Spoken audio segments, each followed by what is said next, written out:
Hello everyone, you're welcome to today's session, and here is lesson 4, and we're going to be treating understanding buying intent. If someone came to your WhatsApp or someone messaged you, what are some of the signs, what are some of the things you're going to know that shows this person is really interested and he or she is definitely going to buy from you? That is what we are going to be discussing in this particular session. And so by the end of this session, which is lesson 4, we are going to learn a lot. If you remember the previous lessons, you will notice that we learned that the problem is the starting point of marketing.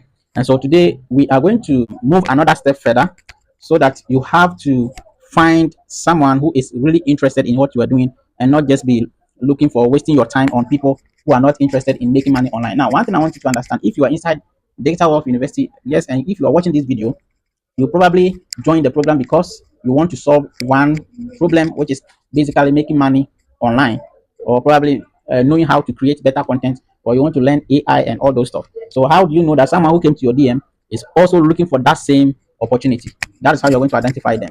So here is one of the biggest questions that sometimes you need to ask yourself. If someone comes to your DM, the question you need to ask is, are they ready to buy? Are they ready to buy?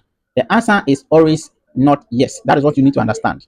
You see, this is why you must understand buying intent, because it is the buying intent that will tell you that this customer or this person who is in my DM is really coming to buy. So by the end of this lesson, you will understand how to recognize a buying intent, the difference between interest and readiness, and also when to educate, when to nurture someone, and when to convert that person to a lead, and why treating every lead like a ready buyer can always destroy your sale. Because imagine someone comment under your post and the person just said nice post. Would you classify that person as a lead?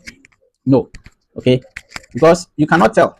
Probably you only got the person's attention, so that person cannot be your lead.